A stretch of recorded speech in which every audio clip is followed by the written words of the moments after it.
लखनऊ के eco garden में आज एक बड़ी और चर्चित तस्वीर सामने आई, जहां यूपी की विभिन्न भर्तियों, प्रतियोगी परीक्षाओं और छात्रों से जुड़े मुद्दों को लेकर कई दिनों से प्रदर्शन जारी है।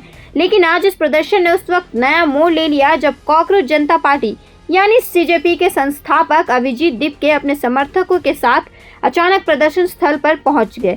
अभिजीत दीपके के पहुंचते ही इको गार्डन का माहौल पूरी तरह बदल गया। उनके समर्थकों की बड़ी संख्या उनके साथ मौजूद थी और देखते ही देखते प्रदर्शन स्थल पर भारी भीड़ जमा हो गई।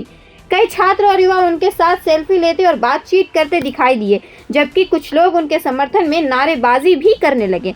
दरअसल लखनऊ का इको गार्डन पिछले कई वर्षों से प्रदेश में होने वाले छात्र आंदोलनों का प्रमुख केंद्र रहता है। प्रतियोगी परीक्षाओं में देरी, भर्ती प्रक्रिया में पारदर्शिता, पेपर लीक और नियुक्तियों में लंबित मामलों को लेकर छात्र अक्सर यहां प्रदर्शन करते रहते हैं। इस बार भी बड़ी संख्या में अभ्यर्थी और शिक्षक अपनी मांगों को लेकर इकट्ठा हुए हैं। इसी बीच अभिजीत दीपके संविधान की प्रति हाथ में लेकर प्रदर्शन स्थल पहुंचे। उन्होंने छात्रों से मुलाकात की और कहा कि युवाओं की आवाज़ को दबाया नहीं जा सकता। उन्होंने शिक्षा व्यवस्था और भर्ती प्रक्रियाओं को लेकर सवाल उठाया और शिक्षा मंत्री धर्मेंद्र प्रधान के इस्तीफे की मांग का समर्थन भी किया। हालांकि उनके आगमन को लेकर प्रदर्शन में शामिल कुछ छात्रों और शिक्षक संगठनों ने चिंता भी जताई।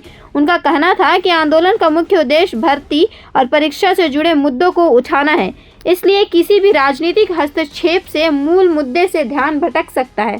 कई छात्रों ने यह भी कहा कि उनकी लड़ाई रोजगार और भविष्य को लेकर है और इसे किसी राजनीतिक मंच में नहीं बदलना चाहिए।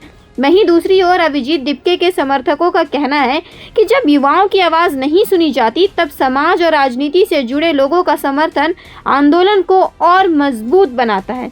समर्थकों का दावा है कि छात्रों की मांगों को राष्ट्रीय स्तर पर उठाने की ज़रूरत है।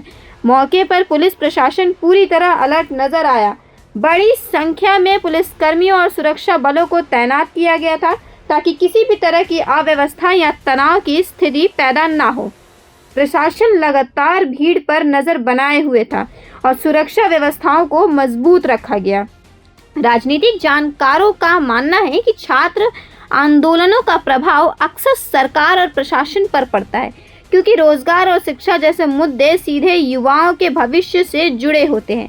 ऐसे में किसी भी बड़े चेहरे की मौजूदगी आंदोलन को अतिरिक्त चर्चा तो दिला सकती है, लेकिन साथ ही विवाद भी खड़ा कर सकती है। फिलहाल सबसे बड़ा सवाल यही है कि क्या अभिजीत दीपके की मौजूदगी से छात्रों की आवाज़ और मजबूत होगी या फिर इसे आंदोलन के मूल मुद्दे पीछे छूट जाएंगे। आने वाले दिनों में यह साफ होगा कि इको गार्डन का यह आंदोलन किस दिशा में आगे बढ़ता है और सरकार छात्रों की मांग पर क्या रुख अपनाती है। फिलहाल लखनऊ के इको गार्डन में छात्रों का प्रदर्शन जारी है, भीड़ बढ़ रही है और पूरे प्रदेश की नज़र इस आंदोलन पर बनी हुई है। धन्यवाद। प्रभातखबर.com, विश्वास वही, रफ्तार नहीं।